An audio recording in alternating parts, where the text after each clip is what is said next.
ഒരു പെൺകുട്ടിയെ ഒരു ബോക്സിൽ ഇടുന്നു, നിർത്തുന്നു, അടയ്ക്കുന്നു, ബോംബ് വെച്ച് തകർക്കുകയാണ് ചെയ്യുന്നത്.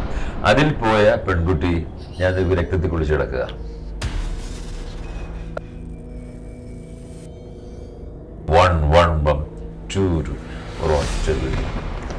വെടിപൊട്ടുകയും ഒരു നിലവിളിയാ കേൾക്കാം, ഭയങ്കര നിലവിളി. ഒരു അറിയിപ്പുണ്ട്, രാധാകൃഷ്ണന്റെ മദർ മരിച്ചത് കാരണം ഇന്ന് ഞങ്ങൾ പ്രോഗ്രാം പകുതിയെ ചെയ്യുന്നുള്ളൂ. ഇങ്ങനെ ഒന്നും പറയാൻ പറ്റുമോ? ഇല്ലല്ലോ. പക്ഷെ വേടൻ ആ വന്നപ്പോൾ ഇപ്പം അദ്ദേഹം ആകുന്നില്ല. വല്ല പ്രശ്നം അദ്ദേഹത്തെ ആൾക്കാർ തഴഞ്ഞോ?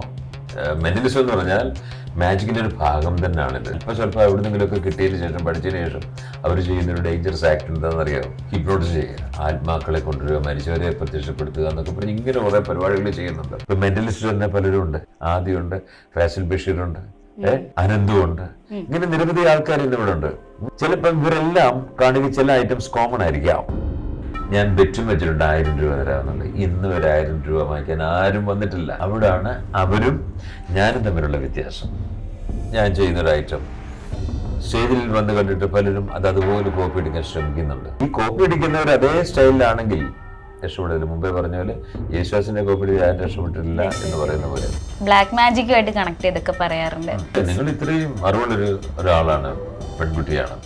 എന്താണ് ബ്ലാക്ക് മാജിക് എന്ന് ഉദ്ദേശിക്കുന്നത്? It's a beautiful form of visual art. Science ആണ്, സ്പീഡാണ്. ശരിക്കും എവിടെ പോയി അത്? ശരിക്കും ഇവിടെ തന്നെ ഇവിടെ ഇല്ല, ഇവിടെ ഇല്ല, ഇവിടെ ഇല്ല.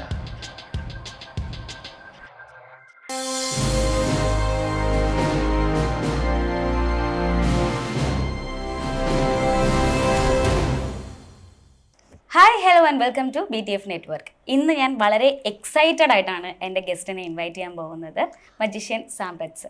നമസ്കാരം സർ. നമസ്കാരം. ഞാൻ ആദ്യം തന്നെ ചോദിക്കുന്നത്, സാറിനെ ഞാൻ കുഞ്ഞുനാൾ മുതൽ സാറിൻ്റെ ഷോസ് കാണാറുണ്ട്, എല്ലാം കാണാറുണ്ട്. അപ്പോഴും ഇപ്പോഴും സാറ് ഏകദേശം ലുക്കാണെങ്കിലും എല്ലാം അതുപോലെ തന്നെ മെയിൻറ്റെയിൻ ചെയ്ത് പോയിക്കൊണ്ടിരിക്കുകയാണ് അല്ലേ? എങ്ങനെയാണിത്? ഞങ്ങൾക്കൊന്നും പറ്റുന്നില്ലല്ലോ. അതൊക്കെയാണ് റിയൽ മാജിക്. അതിന്റെ രഹസ്യങ്ങള് അതും മാജിക് ആണല്ലേ? അതും മാജിക് ആണ്. ഓക്കെ, അപ്പം എന്താണ് സാർ ഇപ്പം ആക്ച്വലി മാജിക്കിന്റെ ഒരു കാലഘട്ടമൊക്കെ കഴിഞ്ഞ പോലെയാണെന്ന് തോന്നുന്നുണ്ട്. ഇല്ലേ? ഞങ്ങക്ക് കാരണം പണ്ട് നമ്മൾ ഈ മാജിക്കിന്റെ കാലഘട്ടം എന്ന് പറയുന്നത് നമുക്ക് ലൈവായിട്ട് ഷോസ് ഒരുപാട് നടക്കാറുണ്ട്. ഇപ്പം 2 മജീഷ്യൻസിന്റെ പേരാണ് നമ്മൾ ഏറ്റവും കൂടുതൽ കേട്ടിട്ടും ഉള്ളത്, magician Muthukad and magician Samraj. അപ്പോൾ അതിനുശേഷം ഇപ്പം ഈ ലൈവ് പ്രോഗ്രാംസ് ഒക്കെ ഇപ്പൊ ഒത്തിരി കുറഞ്ഞിട്ടില്ലേ?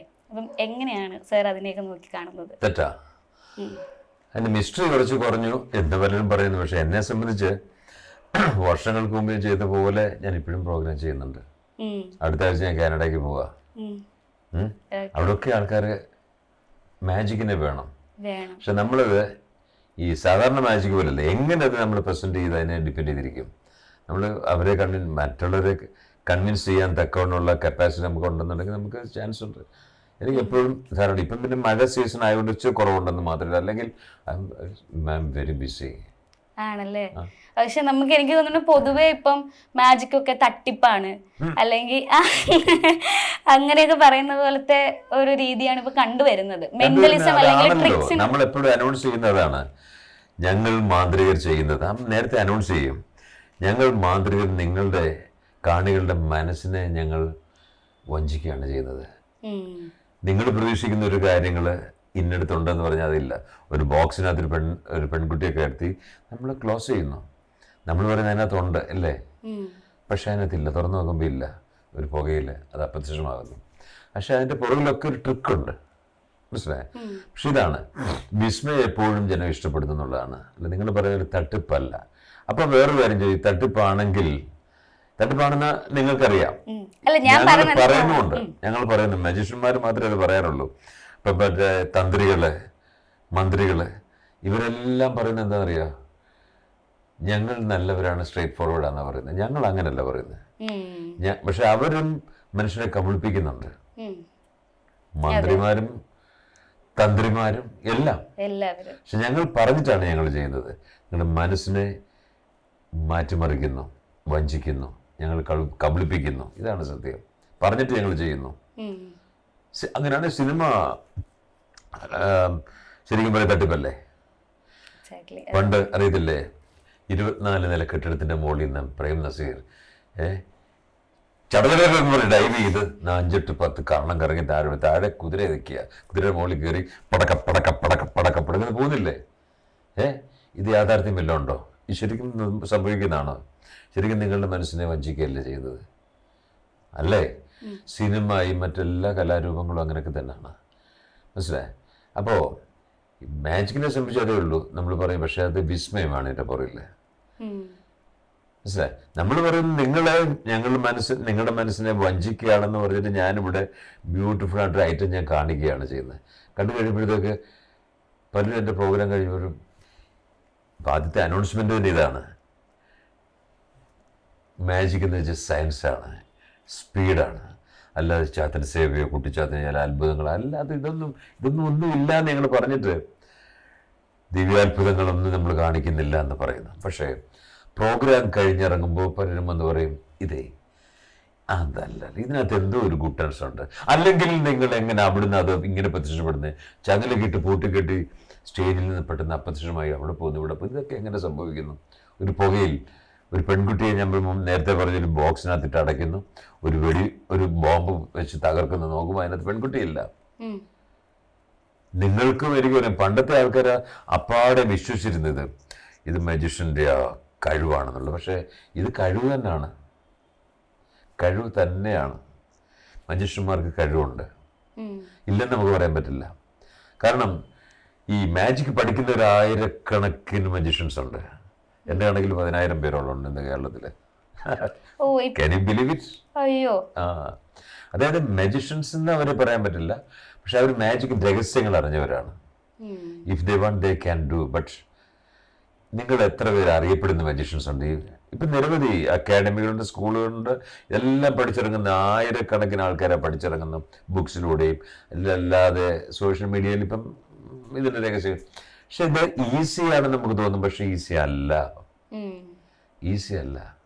പക്ഷെ ഇപ്പൊ ഒരുപാട് ആളുകൾ ഇത് ചെയ്തിട്ട് വളരെ ഈസിയാണ്, അല്ലെങ്കിൽ ഇതിന്റെ ട്രിക്കുകളൊക്കെ പുറത്ത് വന്നിട്ട് കുറച്ച് കോംപ്ലിക്കേഷൻസ് ഇപ്പൊ ഉണ്ടാവുന്നില്ലേ? അതായത് ആളുകൾക്ക് എല്ലാവർക്കും അറിയാം ഇപ്പം എന്താണ് ചെയ്യുന്നത്, എന്നിട്ട് ഞങ്ങൾ അറിയാമല്ലോ. അപ്പൊ നിങ്ങൾക്ക് അറിയാമല്ലോ ഇതിനകത്ത് എന്തെങ്കിലും ഇതിന്റെ പുറകെ രഹസ്യമാണെന്നുള്ള അറിയാം. എന്നിട്ടും നമ്മൾ പെർഫോം ചെയ്യുമ്പോൾ അവർ ഇഷ്ടപ്പെടുന്നുവെങ്കിൽ, കാരണം എന്റെ പ്രോഗ്രാമിന്റെ ഒക്കെ ചാർജ് എത്രയാണെന്ന് വിചാരിച്ചാ, പ്രോഗ്രാമിന്റെ അല്ല, ടിക്കറ്റ് റേറ്റ് ഒരു ആവറേജ് നമ്മൾ 10,000 രൂപ ഒരു ഫാമിലിക്ക്, 5,000 രൂപ ഒരു ഫാമിലിക്ക്, ഇങ്ങനെയൊക്കെയാണ്. എല്ലായിടും ഹൗസ്ഫുള്ളാണ്. ഇവിടെ ഈ തട്ടിപ്പും വെട്ടിപ്പോവാന്ന് പറഞ്ഞ് ഈ പൊട്ടന്മാരാണ് ഇവരെല്ലാം വന്നിട്ട് ഇത്രയും വലിയ ടിക്കറ്റ് എടുത്ത് ഈ കാണേണ്ട കാര്യം എന്താണ്? അപ്പോൾ ദാറ്റ് മീൻസ് അവർക്ക് ഇഷ്ടമാകുന്നുണ്ട്, അതൊരു കലാരൂപമാണെന്ന് മാത്രം കണ്ടാൽ മതി. കൂടുതലൊന്നും ദിവ്യാത്ഭുതങ്ങളൊന്നും ഇല്ല ഇതിനകത്ത്, കലാരൂപമാണ്. അതിനെ നല്ല രീതിയിൽ പെർഫോം ചെയ്യാൻ കഴിവ് മജീഷ്യൻ ഉണ്ടെങ്കിൽ ഹീസ് എ കിങ് അല്ലേ? അപ്പം ഞാൻ ചോദിച്ചു, ഈ രഹസ്യങ്ങളെല്ലാം അറിഞ്ഞവര് എത്രായിരം ആൾക്കാരുണ്ട് ഇവിടെ ചുറ്റും. നിങ്ങൾക്ക് അറിയാവുന്ന എത്രയോ പേരുണ്ട് മാജിക്ക്, എനിക്കറിയാം, മറ്റേ എല്ലാം. പക്ഷെ നിങ്ങൾ ക്യാൻ യു പെർഫോം പ്രോപ്പർലി? ഒരൈറ്റം നിങ്ങളിത് ശരിക്കും ചെയ്യേ മറ്റുള്ളവരുടെ മുമ്പിൽ, അവിടെയാണ് പ്രശ്നം. എല്ലാം ഐഡിയ നമുക്കുണ്ടെങ്കിൽ പോലും പെർഫോം ചെയ്യാൻ ഒരു ദൈവദത്തമായ കഴിവുണ്ടാവണം, ഇൻബോൺ ടാലൻ്റ് എന്നൊക്കെ പറയാം. എല്ലാവർക്കും പറ്റില്ല. അപ്പം ഞാനിന്ന് ഒരു സീനിയർ മജീഷ്യന് വേണ്ടി പറയും. സീനിയർ എന്ന് വെച്ചാൽ പ്രായം കൊണ്ട് ഇത്ര വർഷമായി, ഞാൻ 45 years ഞാൻ ഈ ഫീൽഡായിട്ട്, മനസ്സിലായി? അപ്പം എനിക്ക് ഇതിൽ മാജിക്കിൽ വന്നതുകൊണ്ട് എനിക്കുണ്ടായിട്ടുള്ള സൗഭാഗ്യങ്ങൾ വളരെ വളരെ കൂടുതലാണ്, മനസ്സിലായി? ഞാൻ എൻ്റെ നല്ലൊരു എഞ്ചിനീയറിംഗ് ജോലി, ഗൾഫിലുണ്ടായിരുന്ന ജോലി ഞാൻ മാറ്റി വെച്ചിട്ട് റിസൈൻ ചെയ്തിട്ട് ഞാൻ ഇവിടെ വന്ന ഒരാളാണ്, കലാകാരനാകാൻ ആഗ്രഹം. അന്ന് പലരും പറഞ്ഞു അരുത് വരരുത്. കാരണം ഞാൻ പറഞ്ഞത് എനിക്കറിയില്ല, ഞാൻ അതിനെ ആരും പറഞ്ഞ് കേട്ടില്ല. ഞാനും വൈഫും മക്കളോട് ഞാൻ പോയി നാട്ടിൽ വന്ന് ഫോം ചെയ്തു. പക്ഷെ ഇന്ന് പറഞ്ഞവരെല്ലാം പറയുന്നു വളരെ മിടുക്കനാക കേട്ടോ എന്ന് പറയുന്നുണ്ട്. ഇങ്ങനെ എല്ലാം വലിച്ചെറിഞ്ഞ് ഈ കലയിലേക്ക് വന്നവരൊക്കെ ചുരുക്കം ചില ആൾക്കാർ രക്ഷപ്പെട്ടിട്ടുള്ളൂ. അതാണ്, അത് ഒരു ഇൻബോൺ ടാലന്റ് ആണ്. ദൈവദത്തമായ കഴിവും ഒക്കെ എല്ലാം കൂടെ കോർത്ത് നോക്കുമ്പോഴും അത് അവതരണ ശൈലിയുണ്ട് അതിൽ. ഒരേ ഐറ്റം തന്നെ നിങ്ങൾ 10 പേരെ കൊണ്ട് 10 പേർക്ക് കൊടുക്കുക. ഇപ്പം മെന്റലിസ്റ്റ് തന്നെ പലരും ഉണ്ട്, എനിക്കറിയാം. ആദിയുണ്ട്, ഫാസിൽ ബഷീറുണ്ട്, പിന്നെ അനന്തുണ്ട്, ഇങ്ങനെ നിരവധി ആൾക്കാർ ഇന്നിവിടെ ഉണ്ട്. പക്ഷേ ചിലപ്പോൾ ഇവരെല്ലാം കാണുക ചില ഐറ്റംസ് കോമൺ ആയിരിക്കാം, പക്ഷെ ഓരോരുത്തരുടെ ഐറ്റം അവതരണം വ്യത്യാസമാണ്. മനസ്സിലായി? അവിടെ അങ്ങനെ ആയിരിക്കണം ചെയ്യേണ്ടത്. അവിടെയാണ് വിജയിക്കുന്നത്. അല്ലാതെ ഒരാൾ എവിടെയെങ്കിലും ചെയ്തൊരു ഐറ്റം അതേപോലെ കോപ്പി അടിച്ചു കഴിഞ്ഞാൽ അവരാരും രക്ഷപ്പെടില്ല. യേശുദാസിനെ അനുകരിക്കാൻ എത്രയോ പേരുണ്ട്, അനുകരിച്ചവരാരും രക്ഷപ്പെട്ടിട്ടില്ല. ഉണ്ടോ? തനതായ ഒരു ശൈലി നമ്മൾ ക്രിയേറ്റ് ചെയ്തെടുക്കണം, അങ്ങനെയുള്ളൊരിടത്തെ രക്ഷപ്പെടാൻ പറ്റുള്ളൂ. സാറിന് അങ്ങനെ ഒരു കോൺഫിഡൻസ് ഭയങ്കരമായിട്ടുണ്ടല്ലേ സാറ്?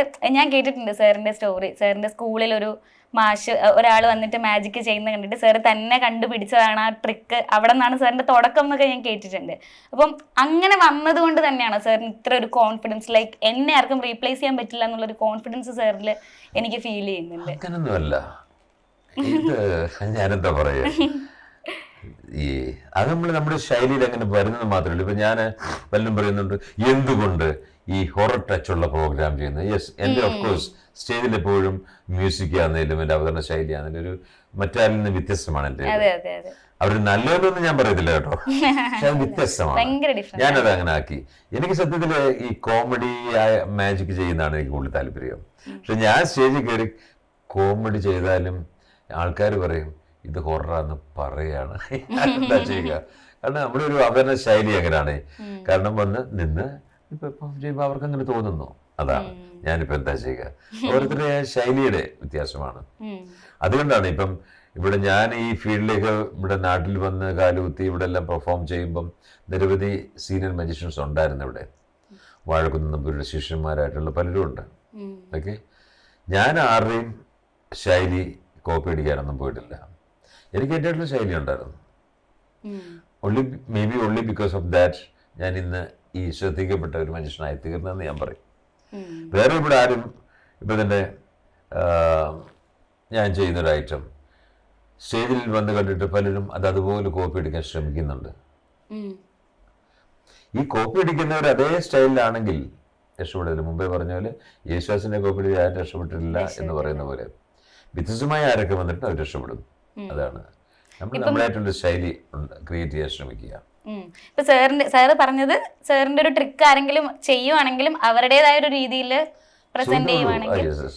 അപ്പം ഇപ്പം സാറ് പറഞ്ഞതിനകത്ത് തന്നെ ഉണ്ട്, നമുക്കിപ്പം എല്ലാം ഡിജിറ്റലി ഭയങ്കരമായിട്ട് എന്താ പറയുക സോഷ്യൽ മീഡിയയിൽ ആക്റ്റീവായിട്ട് സോഷ്യൽ മീഡിയയിൽ ചെയ്യുന്ന ആൾക്കാരൊക്കെ സെലിബ്രിറ്റീസ് അല്ലെങ്കിൽ അങ്ങനെ സെലിബ്രേറ്റ് ചെയ്യപ്പെടുന്ന ഒരു കാലമാണ്. ഇപ്പം മെന്റലിസ്റ്റുകളാണെങ്കിലും കുറേ പേര് നമുക്ക് പേരെടുത്ത് അറിയാവുന്ന കുറച്ച് പേരുണ്ട്, അല്ലാതെ ഒരുപാട് പേരുടെ നമ്മളിപ്പോൾ ഡെയിലി വീഡിയോസ് ആണെങ്കിലും ഒക്കെ കാണുന്നുണ്ട്. അപ്പം അതൊന്നും ഇല്ലാത്ത കാലത്ത് കയറി വന്ന ഒരാളാണ് സാറ്. അപ്പം ഇപ്പോഴത്തെ ഈ കാലഘട്ടത്തിലെ ഈ ഒരു നീക്കത്തിന് സാർ എങ്ങനെയാണ് നോക്കി കാണുന്നത്, ലൈക്ക് സെലിബ്രിറ്റീസ് ആയിട്ട് ചെയ്തുകൊണ്ടിരിക്കുന്നത്? അതല്ല, ഇതിലെ കഴിവുള്ളവരെന്നും പൊങ്ങി വരും. അതാണ്. ഉദാഹരണത്തിന് വേടൻ ഓക്കെ, ഇദ്ദേഹത്തിന്റെ വരവ് കണ്ടപ്പോൾ ഞാൻ വിചാരിച്ചു എന്ത് ഈ കൊച്ചൻ ചെയ്യുന്ന ഇത്രയുള്ളൊരു ഒരു കൊച്ചൻ. ആള് ഒരു ചെറിയ ഷോർട്ട് ഒരു പീരീഡിൽ അങ്ങ് കയറി അങ്ങ് കത്തി, ആർക്കും പിടിച്ചാൽ കിട്ടിയില്ല. ശരിയല്ലേ? നല്ലതാണെന്ന് വെച്ചാൽ അതിനെ ഇഷ്ടപ്പെടുന്നവരുണ്ടല്ലോ, അതല്ലേ ഇതിൻ്റെ പുറകിന് ആൾക്കാരെല്ലാം പോകുന്നത്. അപ്പം ബാക്കി ഇപ്പം വലിയ വലിയ ഗായകരെന്ന് പറയുന്നവരൊക്കെ ഇങ്ങനെ നോക്കി ഇതെന്താ, അവർ ശാസ്ത്രീയ ഗാനവും സംഗീതവും ഒക്കെ പഠിച്ചുകൊണ്ടിരിക്കുകയാണ്. അവർ അതിൻ്റെ നൊട്ടേഷനൊക്കെ ഇട്ടിട്ട് ഇങ്ങനെ വെച്ചുകൊണ്ടിരിക്കുന്നു. പക്ഷേ അതൊന്നും കേൾക്കാൻ ആളില്ല. മറ്റേതാണ് അവർക്ക് ഇഷ്ടം. കാലത്തിൻ്റെ മാറ്റങ്ങളാണത്. പക്ഷെ അവിടെ ഒരു പ്രശ്നമുണ്ട്. ഈ പ്രോപ്പറായിട്ട് സംഗീതം പഠിച്ചവർ ചെയ്യുന്നവരൊക്കെ എന്നും ശാശ്വതമായി അങ്ങനെ നിൽക്കുന്നു എന്നുള്ള സുസത്യമാണ്. പക്ഷെ വേടൻ വന്ന പോലെ ഇപ്പം അദ്ദേഹം ആകുന്നില്ല. എന്ത് പറ്റി? ഇപ്പം കാണാറില്ല. എന്താണ് ഇനിയിപ്പം എനിക്കറിയില്ല. എന്താണ് അദ്ദേഹത്തിന് വല്ല പ്രശ്നം? അദ്ദേഹത്തെ ആൾക്കാർ തഴഞ്ഞോ? ഇല്ല, ഒരു കാലത്ത് പിടിച്ചോ കിട്ടാത്ത രീതിയിലൊരു പോക്കായിരുന്നു കഴിഞ്ഞ 2 വർഷമായിട്ട്. ശരിയല്ലേ? ഇപ്പൊ എന്ത് പറ്റി അദ്ദേഹത്തിന്? അദ്ദേഹം കുറച്ച് കുറഞ്ഞിട്ടുണ്ടെന്ന് തോന്നുന്നു. കുറഞ്ഞിട്ടുണ്ടെന്ന് അതോ എന്ത് ഇപ്പൊ കേൾക്കാനില്ല അധികം. പക്ഷെ എന്നും പറഞ്ഞ് പൂർണ്ണമായിട്ട് മാറില്ല. കഴിവുള്ളവൻ തന്നെയാണ്, കഴിവുണ്ട്. പക്ഷെ ഇതിനൊക്കെ ഒരു കാലഘട്ടം ഇങ്ങനെ അതിനുവേണ്ടി കാത്തിരിക്കുന്നു എന്നുള്ളതാണ്. അല്ലേ? അതെ. ഓരോരുത്തർക്കും അങ്ങനെ ഉണ്ട്. ഇപ്പം ഫിലിം സ്റ്റാർസ്, പണ്ടത്തെ ആൾക്കാരെല്ലാം സ്റ്റാർസ് ഒരു ഒരു പീരീഡ് അങ്ങനെ. പക്ഷെ മമ്മൂട്ടി മോഹൻലാലൊക്കെ അതിൽ നിന്ന് വ്യത്യാസമാണ്. എത്ര കഴിഞ്ഞ എത്രയാണ് 40 വർഷമായിട്ട് അവരിങ്ങനെ തുടർന്ന് കൊണ്ടു. എല്ലാവർക്കും അത് പറ്റുന്നില്ല. ചിലർ ഇങ്ങോട്ട് കയറി ഇങ്ങോട്ട് വരും, ഭയങ്കരമായിട്ട് ആക്ട് ചെയ്യും, പിന്നെ അവരെ കാണുന്നില്ല. ഇതൊക്കെ കാലത്തിന്റെ മാറ്റങ്ങളാണ് ഇതെല്ലാം. ഓക്കെ. അപ്പം സർ, ഇതിപ്പം നമുക്ക് മ്യൂസിക്കിന്റെ ബാക്കിയുള്ള കാര്യത്തിലൊക്കെ നമുക്ക് കുറച്ചുകൂടെ ഓക്കെ ആണെന്ന് എനിക്ക് തോന്നുന്നു. പക്ഷെ ഇപ്പം മെന്റലിസം അല്ലെങ്കിൽ ഹിപ്നോട്ടിസം എന്നൊക്കെ പറഞ്ഞ ഒരുപാട് പേര് ഇങ്ങനെ സോഷ്യൽ മീഡിയ സ്റ്റാർസ് ആയിട്ട് തന്നെ ഒരുപാട് പേരെ ചെയ്യുന്നുണ്ട്. അത് പക്ഷെ ശരിയാണെന്ന് തോന്നുന്നു. ശാസ്ത്രീയമായിട്ടൊക്കെ നോക്കുമ്പോൾ അത് ഒരുപാട് ഡേഞ്ചർ ആവാൻ ചാൻസ് ഇല്ലേ? ഡേഞ്ചറസ് അല്ല. ശരിക്കും മെന്റലിസം എന്ന് പറഞ്ഞാൽ മാജിക്കിന്റെ ഒരു ഭാഗം തന്നെയാണിത്, വേറെ ഡിവിഷനാണിത്. പക്ഷെ അത് വളരെ ഈസി ആകുന്ന രീതിയിൽ കുറച്ച് ഈ ചെറിയ രീതിയിൽ എന്തെങ്കിലുമൊക്കെ പഠിച്ചിട്ട് ഇപ്പം ഭയങ്കരമായിട്ട് ഒരു ട്രെൻഡ് ഇത് വന്നേക്കുന്നതാണ്. പഠിച്ചവരാരാ, ശരിക്കും പെർഫോം ചെയ്യുന്നവരാരാ, അല്ലാത്തവരാരാന്നറിയില്ല. ആ ഒരു രീതിയിലേക്ക് പോവാണ്. ഒരു ആൾക്കാരാണെങ്കിൽ ഇത് അല്പസ്വല്പം എവിടെന്നെങ്കിലുമൊക്കെ കിട്ടിയതിന് ശേഷം, പഠിച്ചതിന് ശേഷം അവർ ചെയ്യുന്നൊരു ഡേഞ്ചറസ് ആക്ട് എന്താണെന്നറിയാമോ? ഹിപ്നോട്ടിസ് ചെയ്യുക, ആൾക്കാരെ വിളിച്ചു വരുത്തി ആത്മാക്കളെ കൊണ്ടുവരിക, മരിച്ചവരെ പ്രത്യക്ഷപ്പെടുത്തുക എന്നൊക്കെ പറഞ്ഞ് ഇങ്ങനെ കുറേ പരിപാടികൾ ചെയ്യുന്നുണ്ട്. ഈ സത്യത്തിൽ അപകടമാണ്. കാരണം ഈ നമ്മുടെ സ്റ്റേജിലേക്ക് വിളിച്ചു കയറ്റി നമ്മൾ ഈ ചെയ്യുന്ന ആൾക്കാരെ നമ്മൾ ഒരു രീതിയിൽ അവർക്ക് ഇൻസ്ട്രക്ഷൻ കൊടുക്കുകയാണ് ചെയ്യുന്നത് അവരിലേക്ക്. കാരണം അവർ വല്ല മാനസിക രോഗികളോ എന്തെങ്കിലും പ്രീവിയസ് അങ്ങനെ വല്ലതും ആയിരുന്നെങ്കിൽ അവർക്ക് അതിനെ കൂടുതൽ നെഗറ്റീവായിട്ട് ബാധിക്കും അത്. കാരണം ഇതിനൊക്കെ ശരിക്കും തറവായിട്ട് പഠിച്ചവരോ അല്ലെങ്കിൽ ഇതിപ്പം എവിടെയും കേൾക്കാമല്ലോ. ഇപ്പം മെന്റലിസം നിമിഷത്തേരം കൊണ്ട് മെന്റലിസം പഠിക്കാം, ഓൺലി 25,000 rupees എന്ന് പറയുന്നുണ്ട്. അപ്പോൾ എല്ലാവരും അട്രാക്ട്. പക്ഷേ നമ്മൾ വിളിച്ച് ചോദിക്കും, ഇത് 25,000 ആണ്, എന്തെങ്കിലും കുറച്ച് തരാമോ? എൻ്റെ 5,000 ഉള്ളൂ, 4,000. നോക്കാം, ശ്രമിക്കാം. 4,000 പഠിപ്പിക്കും. എന്ത് പഠിപ്പിക്കുന്നില്ല, എല്ലാവരും പഠിക്കുക. എന്ത് വന്നറിയില്ല. ഇവരെല്ലാം സ്റ്റേജിൽ കയറി ചിലരെല്ലാം അവതരിപ്പിക്കുന്ന ഇങ്ങനെയുള്ള ഡേഞ്ചറസ് ആക്ടാണ്. പക്ഷെ they are not suppose to do that. അത് തെറ്റാണ്. അതിൻ്റെ അറിയണമെങ്കിൽ നമ്മളൊരു സൈക്കാട്രിസ്റ്റിനെ നമ്മൾ കാണുക, കണ്ടിട്ട് അവരോട് ചോദിക്കും ഇത് ശരിയാണോ എന്ന് ചോദിച്ചാൽ പറയും ഒരിക്കലും നിങ്ങൾ ചെയ്യാൻ പാടില്ല. കാരണം അത് വേറെ, ഹിപ്നോട്ടിസം അതൊക്കെ വേറെയാണ്. ഇതല്ലാതെ 2,000 രൂപയോ 4,000 രൂപ കൊടുത്തിട്ട് ഇതിപ്പോൾ എന്തെങ്കിലും മനസ്സിലാക്കിയിട്ട് കുറേ ഇൻസ്ട്രക്ഷനൊക്കെ കൊടുത്ത് ഇങ്ങനെ ചെയ്യാന്ന് പറഞ്ഞാൽ ഭയങ്കര അപകടമാണ്. അതിനൊന്നും പോയി തല വെച്ച് കൊടുക്കാതിരിക്കുക. മനസ്സിലായി? മാജിക് എന്ന് പറയുന്ന എന്റർടൈൻമെന്റ് ആയിട്ടുള്ള ഒരു മേഖലയായിരുന്നു മുമ്പ്. പക്ഷെ ഇപ്പം ഈ പറഞ്ഞ പോലെ മാറിക്കൊണ്ടിരിക്കുന്നു അല്ലേ? ഇപ്പോഴും അത് തന്നെ. ഇപ്പോഴും beautiful form of visual art, മനോഹരമായ ഒരു കലാരൂപമാണ്. പണ്ടൊക്കെയാണ് പിശാചിന്റെ പ്രവർത്തനമോ എന്നൊക്കെ പറയുന്ന സംഭവം. പിശാചിന്റെ പ്രവർത്തനമൊന്നും അല്ല. നമ്മൾ പണ്ടത്തെ ആൾക്കാരൊക്കെ അങ്ങനെ ചെയ്തിരുന്നു. കാരണം സ്ട്രീറ്റ് മജീഷ്യൻസ് ഞാൻ കണ്ടതന്നെ അങ്ങനെ ഒരു സ്ട്രീറ്റ് മജീഷ്യൻ നമ്മുടെ നാട്ടിലൊക്കെ വരും. എന്നിട്ട് ഓരോ ജംഗ്ഷനിലൊക്കെ അല്ലെ മാർക്കറ്റിലൊക്കെ ഇരുന്നിട്ട് അവർ ആദ്യം ഒരു തുണിയൊക്കെ വിരിക്കാൻ, റെഡ് തുണിയായിരിക്കും അല്ലെങ്കിൽ ബ്ലാക്ക് തുണിയായിരിക്കും, അതിലൊരു തലയോട്ടിയൊക്കെ എടുത്ത് വെച്ചിട്ട്, ശരിക്കുള്ള തലയോട്ടിയാണ്, പ്ലാസ്റ്റിക്കിൻ്റെ ഒന്നും അല്ല, ശരിക്കും വല്ല ചോപ്പറമ്പിൽ നിന്നൊക്കെ എടുത്ത ഇതായിരിക്കും, കുഴി വെച്ചിട്ട് അതിനകത്ത് 2 ബൾബും ഒക്കെ ഫിറ്റ് ചെയ്യും കണ്ണിൻ്റെ അവിടെ. എന്നിട്ട് അതിൽ നിന്നൊരു പുകയൊക്കെ വരും.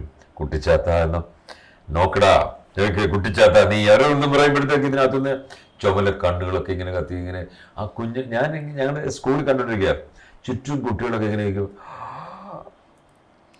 ഇങ്ങനെ നമ്മൾ പേടിച്ചിങ്ങനെ ഇരിക്കും. അപ്പോഴാണ് ഓരോ അത്ഭുതങ്ങൾ പുള്ളി കാണിച്ചു വരുന്നത്. ഇതൊക്കെ അട്രാക്ട് ചെയ്യാൻ വേണ്ടി ചെയ്യുന്നതാണ്. ഇതൊക്കെ നമ്മുടെ മനസ്സിൽ ഇങ്ങനെ കയറി അങ്ങനെ ഒരു കാലം ഉണ്ടായിരുന്നു. അപ്പം നമ്മളൊക്കെ അന്ന് വിശ്വസിച്ചിരുന്നത്, അന്നത്തെ ആൾക്കാർ, ഞാൻ കുട്ടികൾ മാത്രമല്ല വലിയവരും വിശ്വസിച്ചിരുന്നത് ഇത് ഭയങ്കരമായിട്ടുള്ള ദിവ്യാത്ഭുതമായ ശക്തിയാണ്, സൂപ്പർ നാച്ചുറൽ പവറൊക്കെ ആണെന്ന് വിചാരിച്ചിരുന്നൊരു കാലമുണ്ട്. കാരണം ഇദ്ദേഹത്തിൻ്റെ ഈ ശേഷകൾ ഈ രീതികളൊക്കെ കാണുമ്പോൾ അതനുസരിച്ചാണ് ഇത് മൂവ് ചെയ്യുന്നത്. അങ്ങനെയൊന്നുമല്ല. പിന്നെ ഇപ്പോൾ തെളിയിക്കപ്പെട്ടു കഴിഞ്ഞു, കാലം മാറി. It's a beautiful form of visual art. സയൻസാണ്, സ്പീഡാണ്. മനസ്സിലായി? ഇങ്ങനെയുള്ള മനോഹരമായ ഒരു കലാരൂപമാണ്. അല്ലാതെ ഇതിനകത്ത് പക്ഷേ അത് നിങ്ങൾ ഇഷ്ടപ്പെടുന്നുവെങ്കിൽ അത് അവതരണത്തിന്റെ പ്രത്യേകതയായിരിക്കും. അതേ ഉള്ളൂ. ഉദാഹരണത്തിന് ഈ മാജിക് എന്ന് പറയുമ്പോൾ ഒന്നുമില്ല എന്ന് പറഞ്ഞ് നമുക്ക് തുടങ്ങാം. നോക്കാം, ഇതെന്താണ് ഇത്? എൻ്റെ വെഡിങ് റിംഗ് ആണ്. ഇതിപ്പോൾ 1 പവനോളം ഉണ്ട്. അത് 1,00,000 രൂപ കൂടുതൽ. എന്താ വിലയില്ലേ? ഇത് വെച്ച ചെറിയൊരു ഐറ്റം നോക്കുക. ഓക്കെ, ഞാൻ പല സ്റ്റേജിൽ പല ഇന്റർവ്യൂ കാണിക്കാറുണ്ട്. ഒന്ന് അല്ലാതെ ഇതൊരു മാജിക് ഷോ അല്ല, നമ്മുടെ ഇന്റർവ്യൂ അല്ലേ, ഞാൻ കാണിക്കാം. നോക്കി, ഇതിങ്ങനെ നോക്കുക. ഇത് ഇങ്ങനെ എടുക്കുന്നു. നോക്കിയേ, അയ്യോ പിടിച്ചു. എവിടെ പോയി ഇത്? ഇതിനകത്തില്ല. അപ്പൊ പിന്നെ ഇതിനകത്ത് കാണണ്ടേ? ഇതിനകത്തുണ്ട്. ഇത് സ്ലേറ്റ് ഓഫ് ഹാൻഡ്സ് എന്ന് പറയും. നിങ്ങളുടെ ശ്രദ്ധ മാറ്റലും അല്ലേ നമ്മുടെ ശരിക്കും ഞാൻ ഒന്ന് കാണിച്ചു തരാം. എന്താ, ഞാൻ എടുക്കുന്നില്ല ഇത്. ശരിക്കും ഞാൻ ഇങ്ങനെ എടുക്കുന്നേ ഉള്ളൂ. എവിടെ പോയി അത്? എവിടെ പോയി അത്? അവിടെ തന്നെ ഉണ്ട്. അതിവിടാണ്. എനിക്കറിയാം നിങ്ങൾ അങ്ങനെ പറയുന്നുള്ളതല്ലേ. ശരിക്കും നമ്മൾ എടുക്കുന്നില്ലത്. ഇതിങ്ങനെ എടുത്തു. നോക്കി, ശരിക്കും ഞാൻ എടുക്കുന്നില്ല. ഇങ്ങനെ എടുത്തിട്ട് നോക്കി, ഇങ്ങനെ വെച്ചു. എന്നിട്ട് അവിടെ നോക്കുന്നു. അപ്പൊ ഇവിടെ കാണുമല്ലോ, ഇവിടെ ഇല്ല, ഇതിവിടെ ഉണ്ട്. ഇതെന്താണ് സ്ലേറ്റ് ഓഫ് ഹാൻഡ്സ്? നമ്മുടെ കൈയുടെ ആ ഒരു എന്താണ് പറയാ, മൂവ്മെന്റിന്റെ ഒരു സ്ലേറ്റ് ഓഫ് ഹാൻഡ്സ്. കൈയടക്കം എന്നൊക്കെ പറയുന്നില്ലേ? ഇത് ഞാൻ പലരെയും പഠിപ്പിച്ചിട്ടുണ്ട്. 100 കണക്കിന് ആൾക്കാരെ പഠിപ്പിച്ചിട്ടുണ്ട്. ഞാൻ ബെറ്റും വെച്ചിട്ടുണ്ട് 1000 രൂപ തരാമെന്നുള്ളത്. ഇന്ന് ഒരു 1000 രൂപ വാങ്ങിക്കാൻ ആരും വന്നിട്ടില്ല. എന്താണ്? അവിടാണ് അവരും ഞാനും തമ്മിലുള്ള വ്യത്യാസം. വെരി സിമ്പിളാണ്. പക്ഷെ ആരും കാണാനുള്ള, ഇതിന്റെ കൗതുകം കാണാനുള്ള താല്പര്യം മാത്രമേ ഉള്ളൂ. ആർക്കും കഷ്ടപ്പെടാനോ അല്ലെ പ്രാക്ടീസ് ചെയ്യാനോ താല്പര്യമില്ല. അതാണ്. അതുകൊണ്ട് രഹസ്യം അറിഞ്ഞതുകൊണ്ട് ആരും മജീഷ്യൻസ് ആകുന്നില്ല എന്ന് ഞാൻ പറയാം. നോക്കുക, ഒന്നുകൂടെ കാണിക്കാം. ഇത് ഇങ്ങനെ വെച്ചു. നോക്കി, എല്ലാരും അവിടെ നോക്കും. കണ്ടില്ലേ?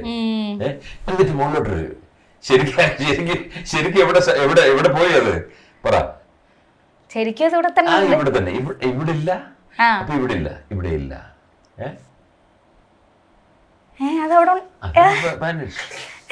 അപ്പൊ ഇതാണ്, ഇങ്ങനെയാണ് അത്. അതിനെപ്പറ്റി വിട്.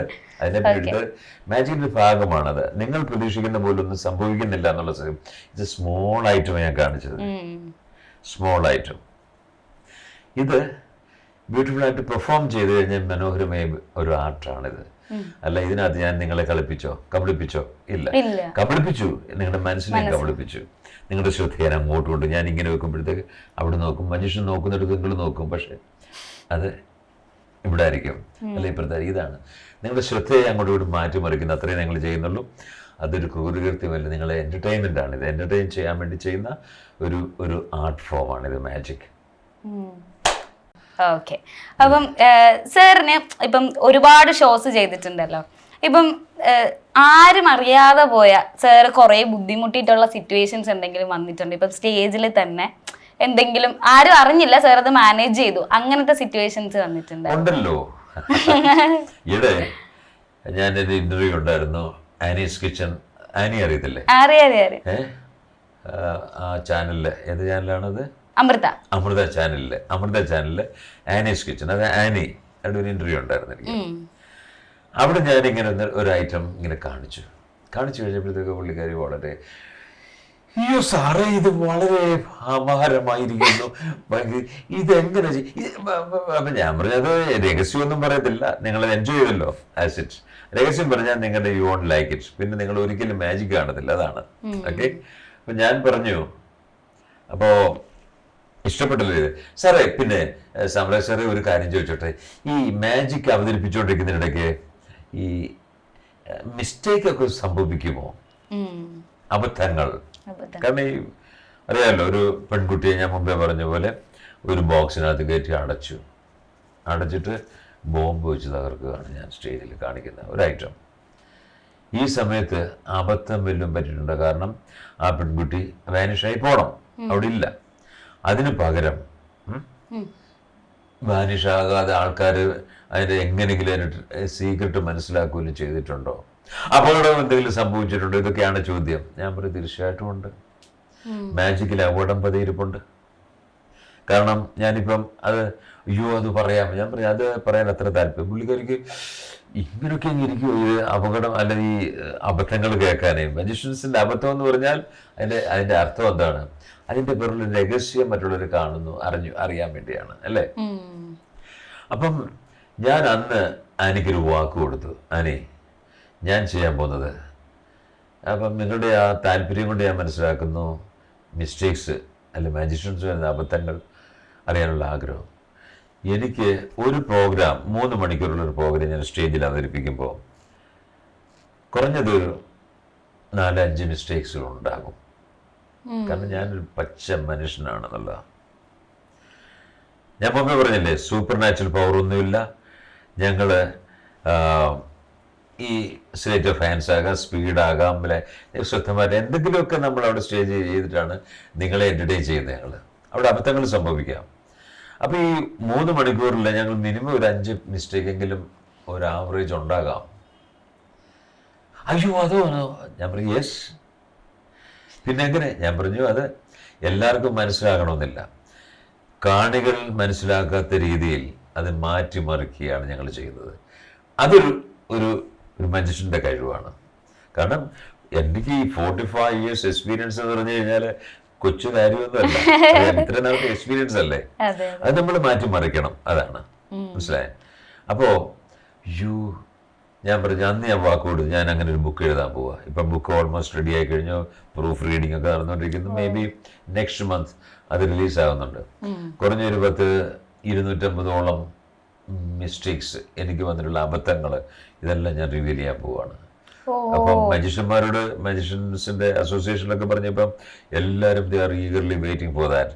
അറിയ കേൾക്കുന്നത് ഏതായാലും ഉടനെ മാർക്കറ്റിൽ പ്രതീക്ഷിക്കാതെ. അതെ, കാരണം സാറിന് പറ്റുന്ന സാറിന് മാത്രമല്ലേ അറിയുള്ളൂ, നമുക്കൊന്നും മനസ്സിലാവില്ലല്ലോ കണ്ടുകൊണ്ടിരിക്കുന്നവർക്ക്. അതറിയാനുള്ള ഒരു ആകാംക്ഷ അല്ലേ? അത് ഞാൻ മുമ്പേ പറഞ്ഞില്ലേ, ഒരൊറ്റ എക്സാമ്പിൾ പറഞ്ഞുകൊണ്ട് നിർത്താം അബദ്ധങ്ങൾ.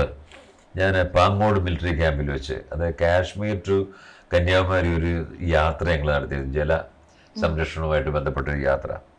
അത് കന്യാകുമാരി പെർഫോം ചെയ്തതിന് ശേഷം നെക്സ്റ്റ് ഡേയിൽ ഞങ്ങൾക്ക് ട്രിവാൻഡ്രം പാങ്ങോട് മിലിറ്ററി ക്യാമ്പിലായിരുന്നു. അവിടെ ഞങ്ങൾ ഒരു ഐറ്റം അവതരിപ്പിച്ചു. ഒരൈറ്റത്തിൽ ഒന്ന് ഇതാണ്, ഒരു പെൺകുട്ടിയെ ഒരു ഒരു ബോക്സിൽ ഇടുന്നു, നിർത്തുന്നു, അടയ്ക്കുന്നു, എന്നിട്ട് ബോംബ് വെച്ച് തകർക്കുകയാണ് ചെയ്യുന്നത്. ഓക്കെ, അപ്പോൾ ഞാനത് അനൗൺസ്മെൻറ്റ് നോക്കൂ, നിങ്ങളേവരും ഈ ബോക്സിൻ്റെ മധ്യഭാഗത്ത് നിങ്ങളുടെ ശ്രദ്ധയെ സാധനം ക്ഷണിക്കുന്നു. റെഡി റെഡി റെഡി 1 1 1 2 ഒരൊറ്റ വെടിപൊട്ട്. അത് പ്രോഗ്രാം ചെയ്യുന്നതാണ്. ഈ വെടിപൊട്ട് ഒരു നിലവിളിയാണ് കേൾക്കാം, ഭയങ്കര നിലവിളി. മനസ്സിലായി? അപ്പോൾ എനിക്ക് മനസ്സിലായി അബദ്ധം പറ്റിയെന്നുള്ളതാണ്. ഓർക്കുക, മാജിക്കിൽ അപകടം പതിയിരിപ്പുണ്ട്, പ്രത്യേകിച്ച് സാമ്രാജ്യൻ്റെ ഇങ്ങനെയുള്ള പ്രോഗ്രാമിൽ. ഓക്കെ, അപ്പോഴത്തേക്കന്നെ പെട്ടെന്ന് ഞാൻ പറഞ്ഞ് കട്ടനിടാൻ പറഞ്ഞ കട്ടനിട്ടു. അന്നേരം ജനങ്ങൾക്ക് മനസ്സിലായി കട്ടനിട്ടു. എല്ലാം മിലിറ്ററിക്കാരാണ്, ഫുൾ യൂണിഫോമിൽ എല്ലാവരും ഇരിക്കുകയാണ്. മേജർമാരുണ്ട്, പിന്നെ ക്യാപ്റ്റന്മാരെല്ലാവരും നിരന്നിരിക്കുക. പെട്ടെന്ന് കട്ടനിട്ട് വിത്ത് യുവർ പെർമിഷൻ ഞാനത് ഇടുന്നെന്ന് പറഞ്ഞ് കട്ടനിട്ട് നോക്കിയപ്പം ബോക്സ് തുറന്നു. അവിടെ സംഭവിച്ചതെന്ന് വെച്ചാൽ അതിൻ്റെ ഉള്ളിലിരുന്ന പെൺകുട്ടി, നിങ്ങൾക്ക് ആരും കാണാൻ പറ്റില്ല പെൺകുട്ടി എങ്ങനെ ഇവിടെ വാനിഷ് ആകുന്നതൊക്കെ, അതൊക്കെ ട്രീക്ക്, അത് പലരും പറയുന്നില്ല. പക്ഷേ അതിൽ പോയ പെൺകുട്ടി ഞാൻ രക്തത്തിൽ കുളിച്ച് കിടക്കുക, അറിയാമല്ലോ. മറ്റൊന്നുമല്ല, ഈ ഭാഗം പൊട്ടി ഇവിടെ എല്ലാം ഇതായി ഭയങ്കരമായിട്ട് ഇതോടെ ഭാഗം എല്ലാം പൊട്ടി ഇതായിരിക്കുക. ഉടനെ തന്നെ ഞാൻ പൊക്കിയെടുത്ത് തോളയിട്ടുണ്ട് നേരെ വെളിയിലോട്ട് ഓടി. ഓർക്കുക, മജീഷ്യനാണ്, ആർക്കും അത് തൊടാൻ പോലും പേടി, അല്ലെന്നെ കുട്ടിയെ എടുക്കാൻ പേടി. ഞാൻ അങ്ങനെയൊക്കെയുള്ള ഒരു സാക്സസ് ചെയ്ത ഒരാളാണ്. ഞാൻ പെട്ടെന്ന് തോളയിട്ടു നിലവിളിയോടുകൂടി വെളിയിലോട്ട്. അപ്പം തന്നെ കാർ റെഡിയാണ്. അവിടെ കാറിൽ പെട്ടെന്ന് വണ്ടി കയറ്റിയിട്ട് അപ്പം തന്നെ അവിടുത്തെ മിലിറ്ററി ഹോസ്പിറ്റലിലേക്ക് കൊണ്ടുപോയി. എന്നിട്ട് ഞാൻ ഓടി വന്നു. ഓർക്കുക, ഓടി വന്നിട്ട് കട്ടൻ മാറ്റി ചോദിച്ചു, ഓക്കെ ഒരു ചെറിയൊരു മിസ്റ്റേക്ക് പറ്റിയതാണ്, ഒരു അപകടം സംഭവിച്ചതാണ്. Anyway that is part of magic. We are going to start our next item, Hong Kong mystery illusion എന്ന് പറഞ്ഞ് അടുത്ത ഐറ്റം അവതരിപ്പിക്കുക. ഓർക്കുക, ആ ഐറ്റം അവതരിപ്പിച്ചുകൊണ്ടിരിക്കുന്നതിനിടയിലും ആൾക്കാരെ എൻ്റർടൈൻ ചെയ്യുകയാണ് ചെയ്യുന്നത്. നമ്മുടെ ആക്ഷൻ കൊണ്ടും പെർഫോമൻസ് ഈ സ്റ്റൈൽ കൊണ്ടും എല്ലാം. അവിടെ ഒന്നും എൻ്റെ മുഖത്തൊരു ഇതൊന്നും നമ്മൾ പെർഫോമൻസാണ് അവിടെ. അല്ലാതെ നമ്മുടെ വീട്ടിൽ അതായത് എന്ന് പറഞ്ഞിട്ട് ഇങ്ങനെയെന്ന് പറഞ്ഞിട്ട് അല്ലെങ്കിൽ അത് പറയാൻ പറ്റില്ല.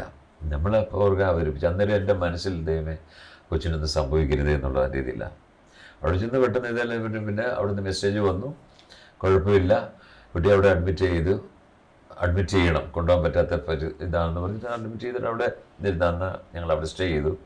പിന്നെ 2 ദിവസം കഴിഞ്ഞ് ആ കുട്ടിയെ ഞങ്ങൾ കൊണ്ടുവന്നു. പക്ഷേ കന്യാകുമാരി അല്ല, ഇവിടെ കാശ്മീരിൽ പോകാനൊന്നും പറ്റിയില്ല. അതുപോലെ ടോട്ടലി ഇതായി പ്രശ്നമായി, അപകടത്തിൽപ്പെട്ടായിരുന്നു. പ്രസൻസ് ഓഫ് മൈൻഡ് കൊണ്ട് ആ ഷോ കംപ്ലീറ്റ് ചെയ്തിട്ടാണ് സാർ പോയത്. എന്നിട്ട് ഒരു മനുഷ്യന്റെ അവസ്ഥ നോക്കുക. അവിടെ ഇപ്പൊ തന്നെ നമ്മുടെ വീട്ടിൽ എന്തെങ്കിലും സംഭവിച്ചില്ല. കാരണം ഞാൻ കേട്ടിട്ടുണ്ട്, ഈ നാടക നടന്മാരും നമ്മുടെ ചുറ്റുപാടുള്ള ആൾക്കാരൊക്കെ ഉണ്ടല്ലോ, ഇവരെല്ലാം ഈ എഗ്രിമെന്റ് സൈൻ ചെയ്യും. അടുത്ത ഒരു സീസണിലുള്ള 200 പ്രോഗ്രാം ആയിരിക്കാം, നാടകമായിരിക്കാം, അല്ലെന്നുണ്ടെങ്കിൽ എൻ്റെയും ഇതിന് ഇത്ര അല്ലെങ്കിൽ 150 മാജിക് ഷോ ആയിരിക്കും, ഇതിനെല്ലാം വന്നേ പറ്റൂ. പക്ഷേ പെർഫോമൻസ് ഇപ്പം അതിനിടയ്ക്ക് ആയിരിക്കും ഒരു ദിവസം നമ്മളെ വിളിക്കുമ്പോഴവർ സാറേ ഇന്ന് ഞാൻ വരുന്നില്ല, എന്ത് പറ്റി? ഒരാൾ അമ്മ മരിച്ചു, എനിക്ക് വരാൻ പറ്റില്ല. ഞാൻ പറയുവാനെ ഒന്നുകൂടെ ആലോചിച്ച് നോക്കി, അയാളൊരു കീ പോസ്റ്റ് എടുത്തിരിക്കുന്ന ആളാണ്, പുള്ളിയില്ലെങ്കിൽ ബുദ്ധിമുട്ടാണ് നടത്താൻ. അപ്പം പിന്നെ ഞാൻ ആലോചിച്ച് അങ്ങനെ അവനോട് വേറെ ആളെ കൊണ്ട് പറയിപ്പിച്ചു. പക്ഷേ ആ ഒരു പെർഫോമൻസിന് വേണ്ടി ആ അടക്കം പോലും മാറ്റി വെച്ചെന്നുള്ളതാണ്. അതാണ് യഥാർത്ഥ കലാകാരൻ ചെയ്യേണ്ടതും. അല്ല അവർക്ക് അമ്മയില്ല, അച്ഛനില്ല, എല്ലാവരും ഉണ്ട് ഇല്ല എന്നുള്ള സത്യമാണ്. പക്ഷേ നമ്മുടെ പെർഫോമൻസ് നടക്കണം, അല്ലാതെ ഇഫും പട്ടും പറഞ്ഞിട്ടൊന്നും കാര്യമില്ല. ജനങ്ങളോട് അനൗൺസ് ചെയ്തിട്ട് കാര്യമുണ്ടോ? സോറി, ഒരു പ്രത്യേക അനൗൺസ്മെൻറ്റ്, ഒരു അറിയിപ്പുണ്ട്. രാധാകൃഷ്ണൻ്റെ മദർ മരിച്ചത് കാരണം ഇന്ന് ഞങ്ങൾ പ്രോഗ്രാം പകുതിയെ ചെയ്യുന്നുള്ളൂ, ഇങ്ങനെ വല്ലതും പറയാൻ പറ്റുമോ? ഇല്ലല്ലോ. കാണികൾക്ക് ടിക്കറ്റ് എടുത്ത് വരുന്ന കാണികൾക്ക് ഇതൊന്നും അറിയേണ്ട കാര്യമില്ല എന്നുള്ള സത്യം. ജോക്കർ സിനിമയിൽ പറയുന്നത് ഞാനത് പറയാനിതാണ് ജോക്കർ എന്ന സിനിമയ്ക്ക് ഞാൻ പല ഇതിലും പറഞ്ഞിട്ടുണ്ട്. അതില് രാജ് കപൂർ അല്ലേ, രാജ് കപൂർ അതിനകത്ത് ജോക്കറായിട്ട് ആക്ട് ചെയ്യുന്നത്. അമ്മ പ്രായമായി അസുഖം സന്യാസിയിൽ ഇങ്ങനെ എടുക്കുന്ന അപ്പോഴാണ് ഇദ്ദേഹം ട്രിപ്പീസിൽ ഇങ്ങനെ ആടുകയാണ്. ഇവനാണ് അമ്മയെ നോക്കുന്നത്, പുള്ളിയാണ് അമ്മയെ നോക്കുന്നതെല്ലാം അല്ലേ, അതാണ് കഥ.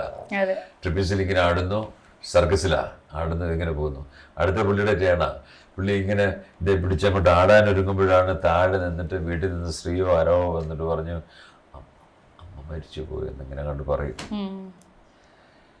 പുള്ളി അപ്പം തന്നെ അടുത്ത ആൾ ആടി വന്നുകൊണ്ടിരിക്കുകയാണ്. അതിൻ്റെ ബാലൻസ് അല്ലേ പുള്ളി ചെയ്യേണ്ടത്. പുള്ളി എന്ത് ചെയ്യാൻ, അമ്മ മരിച്ചെന്ന് പറഞ്ഞാൽ അവിടെ ഇരിക്കാൻ പറ്റും. അപ്പം തന്നെ അതേ വീണ്ടും ഇങ്ങനെ പോയി ഇങ്ങനെ ചെയ്ത് ഈ ആടിക്കൊണ്ടിരിക്കുമ്പോൾ തന്നെ പുള്ളി കരയുന്നതായിട്ട് കാണിക്കുന്നുണ്ട്. അതാണ് ആ സിനിമ. കാരണം കലാകാരന്മാർക്ക് പേഴ്സണൽ ആയിട്ടുള്ള ഫീലിങ്സോ അല്ലെന്നുണ്ടെങ്കിൽ പ്രശ്നങ്ങളോ അവർക്ക് ബാധകമല്ല എന്നുള്ള സത്യം. സാർ ഈ ഹൊറർ നമ്പേഴ്സ് കുറെ ചെയ്യാറുണ്ടല്ലോ, ഹൊറർ ആണ് സാറിന്റെ ഒരു ജോണർ വരുന്നത്. അപ്പൊ സാറിന് നേരിട്ട് ആൾക്കാർക്ക് ഒരു ഭയത്തോടു കൂടി അപ്രോച്ച് അങ്ങനെയൊക്കെ വന്നിട്ടുണ്ടോ? സിറ്റുവേഷൻസ് സാറിനോട് പേടിച്ചിട്ടൊക്കെ? അങ്ങനെ ഇപ്പോഴത്തെ പിള്ളേരുടെ കാര്യം, കുട്ടികളുടെ കാര്യമാണെന്ന് എടുത്തു കഴിഞ്ഞാൽ ഈ പേടിയ സാമ്രാജ് സാറിൻ്റെ പേടി. ഇപ്പം തന്നെ ടിക്കറ്റൊക്കെ പള്ളിയിൽ എവിടെയെങ്കിലും അല്ലെ ചർച്ചിലോ അല്ലെ അസോസിയേഷനിലൊക്കെ അവിടെ പ്രോഗ്രാം ബുക്ക് ചെയ്ത് വെച്ച് പാസുകളുമായിട്ട് ഓരോ വീട്ടിൽ ചെല്ലുമ്പോൾ പറയും, പേരൻസ് പറയും ഇദ്ദേഹത്തിൻ്റെ പ്രോഗ്രാമാണ്, പുള്ളിയുടെയൊക്കെ പരിപാടി TV കണ്ടിട്ടുണ്ട്, ഇത് ടിക്കറ്റ് എടുക്കാൻ പക്ഷേ ഞങ്ങൾ കുഞ്ഞുങ്ങളെ വിടില്ല. അതിന് അവർ പേടിക്കും എന്നൊക്കെ പറയാം. അവർ കുട്ടികളെ വിടത്തില്ല, പക്ഷേ ടിക്കറ്റ് പാസുകളൊക്കെ എടുക്കും. പക്ഷേ വീട്ടിൽ അതിന് ശേഷം പിള്ളേർ ആകെ ബഹളമായിരിക്കും, എനിക്ക് പോകണം, സാമ്പ്രാജ്യ ഷോയ്ക്ക് പോകണം പറയാം. ഇതിനിടയ്ക്ക് ഒരു അനൗൺസ്മെന്റ് ഉണ്ട്, ഇനി next item for exclusive for our young children അല്ലേ, those who are interested come to stage please come എന്ന് പറയും. പിള്ളേരോടി വരുന്ന വരവുകൾ. എനിക്ക് 4 കുട്ടികളെ മതി എന്ന് പറഞ്ഞാൽ 40 കുട്ടികളാണ് സ്റ്റേജ് വരുന്നത്. എന്നിട്ട് ഞാൻ അവിടെ വെച്ച് അനൗൺസ് ചെയ്യും, കുട്ടികളെല്ലാം നിർത്തിയതിന് ശേഷം കൈ പൊക്കാൻ പറയും. എല്ലാം കൈ പൊക്കി രസം കാണിച്ച് ഒക്കെ വിളിച്ചുകൊണ്ട് ലാസ്റ്റ് പറയും, ഞാൻ പറയും സാമ്രാജ്യം എല്ലാവർക്കും പേടിയാന്ന് പറയുന്നുണ്ട്, ഭയമാന്ന് പറയും. സാമ്രാജ്യ ഷോ വേണം കുട്ടികൾക്ക് പേടിയാന്ന് പറയും. നോക്കുക, നിങ്ങൾ വിശ്വസിക്കുന്നുണ്ടോ? ഇത് എത്ര കുട്ടികൾ? 40 കുട്ടികളുണ്ട്. അവരെല്ലാം എന്നെ കെട്ടിപ്പിടിച്ച് നിൽക്കുകയാണ്. അതാണ്. പക്ഷെ കുട്ടികൾ അവർക്കെല്ലാം ഇഷ്ടമാണ്, മാജിക് ഇഷ്ടമാണ്, ഈവൻ ഹൊറർ സ്റ്റൈൽ ഇഷ്ടമാണ്. ഇപ്പം എന്തോ പറയുക, നമ്മളൊക്കെ എന്തോ ചെയ്ത് ഇപ്പം പിള്ളേരെല്ലാം കാണുന്നത് ഇപ്പം എല്ലാം അവൈലബിൾ അല്ലേ മൊബൈലിൽ. അവർ നല്ല ട്രാക്കുളായും മറ്റുള്ള കാര്യങ്ങളെല്ലാം പേടിപ്പിക്കുന്ന സിനിമയൊക്കെ കണ്ടിട്ട് നമ്മൾ ആദ്യം പ്രായമുള്ളവർ എന്നൊക്കെ നമ്മൾ വെക്കും. പക്ഷെ പിള്ളേർ അവരെന്ന് പഴംപൊരിയൊക്കെ തിന്നോണ്ട് ഇങ്ങനെ ഇരിക്കുക, അവർക്ക് ഇതൊരു പ്രശ്നമല്ല. കാലം മാറി, കാലത്തിന്റെ മാറ്റമാണ്. പിന്നെ കുറെ പേര് പറയാറുണ്ട് magic is black magic, black മാജിക്കുമായിട്ട് കണക്ട് ചെയ്തൊക്കെ പറയാറുണ്ട്. അങ്ങനെ സാറിന് അലിഗേഷൻ? നിങ്ങൾ ഇത്രയും അറിവുള്ളൊരു ഒരാളാണ്, പെൺകുട്ടിയാണ്. എന്താണ് ഈ ബ്ലാക്ക് മാജിക് എന്ന് ഉദ്ദേശിക്കുന്നത്? അതായത് ആളുകൾ പറയുന്നതാണ് കൂടോത്രം, അങ്ങനത്തെ എന്തൊക്കെ ഇതൊക്കെ ഇല്യൂഷൻസ് ആണ്. ഇല്യൂഷൻസിനെ എല്ലാവരും അങ്ങനെ ബ്ലാക്ക് മാജിക് ആയിട്ട് കണക്ട് ചെയ്ത് പറയുന്നതാണെന്ന് എനിക്ക് തോന്നുന്നു. ഞാൻ പറഞ്ഞില്ലേ, വർഷങ്ങൾക്ക് മുമ്പ് ഞാൻ ഒരു 30 വർഷം മുമ്പാണ് ഗൾഫിലെ ജോലി കളഞ്ഞിട്ട് ഞാൻ നാട്ടിലേക്ക് വരുന്നത്. അന്ന് എൻ്റെ വീട്ടിൽ ഞാൻ ഇത് പ്രോഗ്രാമൊക്കെ സ്റ്റാർട്ട് ചെയ്ത് റിഹേഴ്സൽ ആരംഭിച്ചു. ഒരു വർഷം കൊണ്ടെല്ലാം സെറ്റാക്കി. എൻ്റെ വീട്ടിൽ ഞാനൊരു ക്രിസ്ത്യൻ ഫാമിലി ആണല്ലോ. എൻ്റെ വീട്ടിൽ പ്രാർത്ഥനാ ഗ്രൂപ്പുകളൊക്കെ ഉണ്ട്. ഉപദേശിമാർ, അച്ഛന്മാരെല്ലാം കൂടി വലിയൊരു ഗ്രൂപ്പാണ്. 10-30 പേരെങ്കിലും പ്രാർത്ഥനയ്ക്ക് വീട്ടിൽ കൂടുന്ന എല്ലാ വെള്ളിയാഴ്ച പ്രാർത്ഥനയുണ്ട്. കുറേശ്ശെ ഇവർ മണത്തെറിഞ്ഞു. അപ്പോൾ അവിടെ ഒരു പോസ്റ്ററൊക്കെ വെച്ചു, സാമ്രാജ്യൻ്റെ ഷോ, ഇങ്ങനെയൊക്കെ ഇരിക്കുന്ന പടമൊക്കെയാണ് ഇതെല്ലാം. പിന്നെ അപ്പോൾ ഇതെല്ലാം കണ്ടിട്ട് പതുക്കെ പള്ളിയിലച്ഛന്മാർ അതായി, ഉപദേശിമാർ അതായി, വലിയ വിശ്വാസികളെന്ന് പറയുന്ന കുറേ ആൾക്കാർ പതുക്കെ ലാസ്റ്റ് വീട്ടിൽ പ്രാർത്ഥനയ്ക്ക് ആളില്ല. എന്താ കാര്യം? ഭൂതഭേദ പിശാചുകളുടെ കഥകളാണ് അദ്ദേഹത്തിൻ്റെ ആർട്ട് ഫോം. ഇതാണ് കാരണം. അല്ലെങ്കിൽ എങ്ങനെയാണ് ഇങ്ങനെ അദ്ദേഹത്തെ ചങ്ങലിക്കിട്ട് കൂട്ടിക്കെട്ടി നിമിഷ നേരം കൊണ്ട് ഒരു പുകയടിച്ച് കഴിയുമ്പോഴത്തേക്ക് അദ്ദേഹം അവിടുന്ന് അപ്രത്യക്ഷം. ഇതെങ്ങനെ സംഭവിക്കുന്നു? അവർ ചോദിക്കുന്ന ഉത്തരം നമ്മൾ എന്താ പറയുക, അവരങ്ങ് ഗസ് ചെയ്യുകയാണ്. അല്ലെങ്കിൽ ഇതെങ്ങനെ, ഇത് പിശാചിൻ്റെ പ്രവർത്തനം തന്നെയാണ്, ബ്ലാക്ക് മാജിക്കാണ് എന്ന് പറഞ്ഞ് ആദ്യമൊക്കെ എനിക്ക് പ്രോഗ്രാം പലയിടത്തും കിട്ടാത്തൊരവസ്ഥ ഉണ്ടായിരുന്നു. ചർച്ചകളിലൊക്കെ പ്രോഗ്രാം ബുക്ക് ചെയ്ത പലതും അവിടുത്തെ മറ്റുള്ള അധികാരികളാകാം, വിശ്വാസികളെന്ന് പറയുന്ന ആൾക്കാർ അതൊക്കെ തടസ്സപ്പെടുത്തി നമുക്ക് ആ പ്രോഗ്രാം പള്ളിക്ക് പണം ഉണ്ടാക്കണേ, പിശാചിൻ്റെ പ്രവർത്തനമാണോ വെക്കുന്നതെന്നൊക്കെ പറഞ്ഞ് എൻ്റെ പ്രോഗ്രാം ഒക്കെ ക്യാൻസൽ ചെയ്ത ചരിത്രങ്ങളുണ്ട്. ക്യാൻസൽ ചെയ്തു. പക്ഷേ ഇപ്പോൾ ഞാനെന്ന് പറഞ്ഞിട്ട് കാലം മാറി, കാലത്തിൻ്റെ മാറ്റം. ഇന്ന് ഏറ്റവും കൂടുതൽ പ്രോഗ്രാം ചെയ്യുന്നത് ക്രിസ്തീയ ദേവാലയങ്ങളിലാണ് ഞാൻ. കാരണം എല്ലാവർക്കും മനസ്സിലായി ഇതിൽ അങ്ങനെയുള്ള ദുരൂഹതകളൊന്നും ഇല്ല എന്നുള്ളതും ബ്യൂട്ടിഫുൾ ഫോം ഓഫ് വിഷ്വൽ ആർട്ടാണെന്നുള്ള ഒരു തിരിച്ചറിവ് ജനങ്ങൾക്കുണ്ടായി. That's it. പിന്നെ ഒരു ഇതുള്ളതെന്ന് വെച്ച് കഴിഞ്ഞാൽ മാജിക്കിൽ നമ്മൾ കൂടുതലും ബ്ലഫിങ് ആണല്ലോ, കള്ളത്തരങ്ങൾ പറയുക, ലൈസിലൂടെയാണ് നമ്മളെ ആ ഒരു സ്റ്റേറ്റിലേക്ക് എത്തിക്കുന്നതെന്ന് കേട്ടിട്ടുണ്ട്. അപ്പോൾ സാറിനെ ആരെങ്കിലും, ഇപ്പോൾ സാർ എപ്പോഴും മജീഷ്യൻ അല്ലെങ്കിൽ അങ്ങനെ ഒരു ട്രസ്റ്റ് സാറിൻ്റെ അടുത്ത് ബിൽഡ് ചെയ്യുന്നതിൽ? എന്നോട് ആരും ഒരു കള്ളമൊന്നും പറഞ്ഞിട്ടില്ല. ഒന്നും പറയാൻ എന്തോ എന്നോട് അങ്ങനെ പറഞ്ഞു. നമ്മൾ വിളിച്ചു കേട്ടുന്ന ഒരു സത്യമായിട്ടുള്ള കാര്യങ്ങളെ പറയാറുള്ളൂ. അങ്ങനെ എന്തോ അവരൊക്കെ മനസ്സ് റീഡ് ചെയ്യുന്ന കാര്യങ്ങളൊക്കെ നമ്മൾ ചെയ്യുന്നുണ്ട്. അവരിപ്പം അതിനുള്ള രീതികളുണ്ട്. ആരും സ്റ്റേജിലേക്ക് വരെ നമ്മളെ പരാജയപ്പെടുത്തണമെന്ന് ആഗ്രഹത്തോട് വരുന്നവരൊക്കെ ഉണ്ടാവാം. പക്ഷേ സ്റ്റേജ് വന്നു കഴിയുമ്പോൾ ഇന്ന് വരെ എന്നോട് എല്ലാവരും സഹകരിച്ചിട്ടേ ഉള്ളൂ. അവിടെ നിന്ന് പരാജയം ഉണ്ടായിട്ടില്ല. ഓക്കെ. എന്താണ് ഇപ്പോൾ സാറിൻ്റെ ഇനി അപ്കമിങ് വർക്ക്സ് അല്ലെങ്കിൽ പ്രോജക്ട്സ് ഒക്കെ എങ്ങനെയാണ് സാർ? ഇപ്പം ഞാൻ പറഞ്ഞില്ലേ, ഇപ്പം കാലത്തിൻ്റെ മാറ്റം. ഞാൻ പറഞ്ഞില്ലേ, ഇഷ്ടം പോലെ ഇത് മുമ്പേ സ്റ്റേറ്റ്മെൻറ്റ് പറഞ്ഞൊക്കെ തെറ്റാണ്. എല്ലാവർക്കും എൻ്റർടൈൻമെൻറ്റ് വേണം. കാരണം എൻ്റെ പ്രോഗ്രാം എന്ന് പറയുന്നത് വെറും മാജിക് മാത്രമല്ല, ഇതിന് കുറച്ച് മെൻ്റലിസം ഒക്കെ ആഡ് ചെയ്തിട്ടുണ്ട്. ഡാൻസ് ഉണ്ട്, പാട്ടുണ്ട്, പിന്നെ മറ്റുള്ള മിസ്റ്ററി, ഇതെല്ലാം കോർത്തിണക്കിയ ഒരു പ്രോഗ്രാമാണ് സാമ്രാജ്യ ഷോ എന്ന് പറയുന്നത്. അപ്പോൾ അതിൽ വളരെ നേരം കഴിഞ്ഞ വർഷം എനിക്ക് നല്ലൊരു ഒരു വർഷമായിരുന്നു.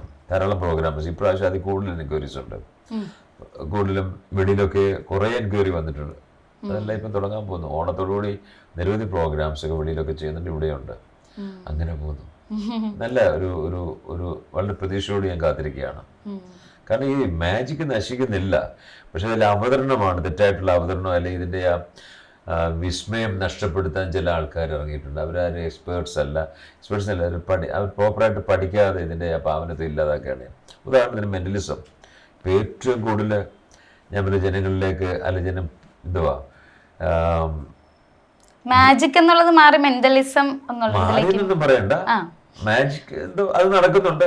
മെന്റലിസം എന്ന് വെച്ചാൽ ഭയങ്കരമായിട്ട് മുമ്പേ പറഞ്ഞ പോലെ വളരെ ഈ ജനം ഏറ്റെടുത്തു. എവിടെ നോക്കിയാലും മജീഷ്യൻ മാജിക് ഒത്തിരി പേർക്ക് അറിയാം. ഈ പറയുന്നില്ല, അതിൻ്റെ കൂടെ തന്നെ ഇതിൻ്റെ ഭംഗി നശിപ്പിക്കാനായിട്ട് കുറേ ആൾക്കാർ ഇറങ്ങിയിട്ടുണ്ട്.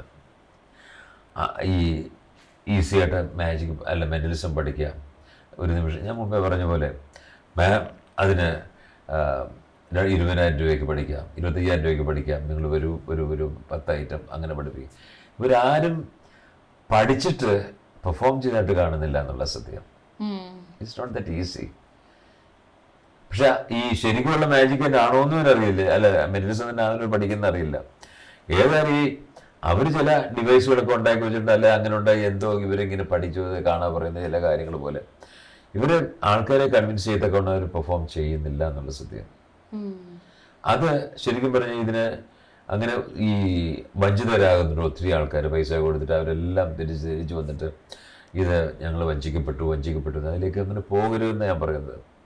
എക്സ്പേർട്സ് ആയിട്ടുള്ള പലരും ഉണ്ട്, അവരുടെ അടുത്തേക്ക് പോയി ഇതിപ്പം ചുമ്മാ ഈ എവിടെയെങ്കിലും പോയി പഠിച്ചിട്ട് അവർക്ക് അത് പെർഫോം ചെയ്യാൻ പറ്റാതാകുമ്പോൾ എന്നാൽ ഈ ഞങ്ങൾ ചിലവാക്കിയ പൈസ അതങ്ങ് വസൂലാക്കാമെന്ന് വിചാരിച്ചിട്ട് അവരങ്ങ് പഠിപ്പീരാകുകയാണ് ചെയ്യുന്നത്. എന്നാൽ അവർ പെർഫോം ചെയ്യുന്നുണ്ടോ എന്ന് നമ്മൾ ചോദിച്ചു കഴിഞ്ഞാൽ ഇല്ല. എവിടെ പെർഫോം ചെയ്തിട്ടില്ല. അങ്ങനെ നിരവധി ആൾക്കാർ എനിക്കറിയാം. അവരാണ് ഈ ആർട്ട് ഫോമിനെ കില്ല് ചെയ്യുന്നതെന്ന് നമുക്ക് പറയാം. അതാണ് കാരണം അർഹതയില്ലാത്ത ആൾക്കാർ, പഠിക്കാത്ത ആൾക്കാർ പഠിത്തം തുടങ്ങിയിരിക്കുക. അതിൽ നിന്നും പോയി വീഴാതിരിക്കുക. ഇതേ ഉള്ളൂ എനിക്ക് ജനങ്ങളോട് പറയാനുള്ളത്. സാറിന് ഇനി ഈ മാജിക് എന്ന് പറയുന്ന ഒരു ആർട്ട് ഫോം എങ്ങനെ ഇനി മുമ്പോട്ടുള്ള ജീവിതത്തിലാണെങ്കിലും മുമ്പോട്ടുള്ള ഒരു എന്താ പറയുക നമ്മുടെ ജനറേഷൻസിലാണെങ്കിലും എങ്ങനെ നിലനിന്ന് പോകണം എന്നാണ് സാറിൻ്റെ ഒരു ആഗ്രഹം? നിലനിന്ന് പോകണം എന്ന് പറയുന്നത്, നിലനിൽക്കണമെന്നുണ്ടെങ്കിൽ നമ്മുടെ കാലത്തിൻ്റെ മാറ്റങ്ങൾ മുമ്പേ പറഞ്ഞ പോലെ അതനുസരിച്ച് നമ്മളും പോകണം. കാലത്തിൻ്റെ ഒഴുക്ക് എങ്ങോട്ടാണെന്ന് വെച്ചാൽ അതനുസരിച്ച് നമ്മളും പോകണം. പണ്ടെന്ന് വെച്ചാൽ ഞാനിപ്പോഴും ഓർക്കുന്നു, പ്രൊഫസർ വാഴക്കുന്നം നമ്പൂതിരി അദ്ദേഹം പെർഫോം ചെയ്തത് ശരിക്കും പറഞ്ഞാൽ ഈ പെട്രോൾ മാക്സ് ഇല്ലേ, പെട്രോൾ മാക്സ് എന്നാണ് പറയുന്നതിന്, നമ്മുടെ റാന്തൽ പോലുള്ള സാധനം, അത് പെട്രോൾ മാക്സ് എന്ന് പറയും. അത് വെച്ചിട്ടാണ് അല്ലെ മണ്ണെണ്ണ വെച്ച് ഇങ്ങനെ അടിച്ച് അതിന്റെ ലൈറ്റിലാണ് പുള്ളി കാണിച്ചുകൊണ്ടിരുന്നത്. അന്ന് പക്ഷെ ഭയങ്കര വിസ്മയമാണ്. കാരണം അന്ന് ഈ രഹസ്യങ്ങളൊന്നും ആർക്കും ഒന്നും അറിയില്ല. എല്ലാവരും കാരണം അദ്ദേഹം ഇങ്ങനെ കൈ ഒന്ന് ഉയർത്തിയിട്ട് ശേഷം ഇങ്ങനെ പിടിച്ചിട്ട് ഇങ്ങനെ എറിയുമ്പോഴത്തേക്ക് കടലിൽ പറന്ന് പോകുമെന്നൊക്കെ പറയുന്നേക്കാം. ഇതൊക്കെ നല്ല ചില ട്രിക്സുകളാണ് അതെല്ലാം. അതൊക്കെ ആ മങ്ങിയ വെളിച്ചത്തിൽ അതെല്ലാം കാണിക്കുകയാണ് അദ്ദേഹം. ഇന്നിപ്പം അതൊക്കെ ഇപ്പം പെട്രോൾ മാക്സ് ആരും ഉപയോഗിക്കുന്നില്ല. ഇപ്പൊ ആ സ്ഥലത്ത് ഇപ്പോൾ ആ റാന്തൽ വിളക്കിൻ്റെ അല്ലെങ്കിൽ വലിയ ഷാർപ്പികളും ഒരു സ്പെഷ്യൽ ലൈറ്റ്സുകളും എല്ലാം വന്നു. അപ്പം പണ്ട് നമ്മളതൊന്നും ഉപയോഗിച്ചിട്ടില്ല എന്ന് പറയുന്നൊരു കാര്യമില്ല. ഇപ്പം ജനങ്ങൾക്ക് ഇഷ്ടപ്പെടണമെങ്കിൽ, യങ്സ്റ്റേഴ്സിന് ഇഷ്ടപ്പെടണമെങ്കിൽ പുതിയ ലൈറ്റ് സംവിധാനങ്ങളും എല്ലാമാണ്. സൗണ്ട് സിസ്റ്റം പണ്ട് കോളാമ്പി മൈക്കൊക്കെ ഉപയോഗിച്ചിരുന്നത് പണ്ട്, മനസ്സിലായി? അതൊക്കെ മാറി ഇപ്പം എത്ര വാട്ട്സിലായിട്ട് 50,000, 40,000, 50,000 ഒക്കെ ഒരു ഓഡിറ്റോറിയത്തിലേക്ക് വേണം. ബേസ് യൂണിറ്റ് വേറെ. ഇന്നെല്ലാം ഇങ്ങനെയൊക്കെ കാലം മാറുന്നു. അതനുസരിച്ച് നമ്മൾ മാറിയേ പറ്റും. അല്ലെങ്കിൽ ജനം സ്വീകരിക്കത്തില്ല. സിനിമയുടെ കാര്യം എടുത്തു, അങ്ങനല്ലേ? പണ്ടത്തെ സിനിമ പോലെ അല്ലല്ലോ ഇപ്പം. മതിയായിരുന്നു. ഞാൻ ചോദിക്കാൻ വരുമായിരുന്നു, ലൈക്ക് ഞാൻ സിനിമയിൽ ഒരുപാട് എക്സ്പീരിയൻസ്ഡ് ആയ ആൾക്കാരുടെ അടുത്ത് ഞാൻ ചോദിക്കുന്ന ഒരു ക്വസ്റ്റ്യനും ആണത്. അതായത് പണ്ടത്തെ കാലത്ത് സിനിമ അത്രയും ഡിഫിക്കൽട്ടായിട്ടാണ് അവർ ചെയ്തിട്ടുള്ളത്. ഇപ്പം ആ കാലഘട്ടത്തിലും ഇപ്പൊ സാറാണെങ്കിലും ആ കാലഘട്ടത്തിലും പെർഫോം ചെയ്തിട്ട് ഇപ്പം കുറച്ചുകൂടെ ഈസിയാണോ? ആക്ച്വലി ഈസിയാണ്. പണ്ടെന്ന് വെച്ചാൽ ഇത്രയും ബുദ്ധിമുട്ടില്ലായിരുന്നു. ആണോ? ഇപ്പം കാലം മാറി. ഇവരുടെ മനസ്സും അതനുസരിച്ച് കുട്ടികളുടെ അല്ലെ യങ്സ്റ്റേഴ്സിന്റെ ഒക്കെ ബ്രെയിൻ അതനുസരിച്ച് അവർക്കറിയാം. ഇപ്പൊ എൻ്റെ 7 വയസ്സുള്ള മോളുണ്ട്, മകന്റെ മകളുണ്ട്. ഞാൻ എന്ത് കാണിച്ചാലും പറയും, ഞാൻ എന്തെങ്കിലും വല്ല വീഡിയോ കാണിച്ചാൽ പറയും, അപ്പൊ ഇത്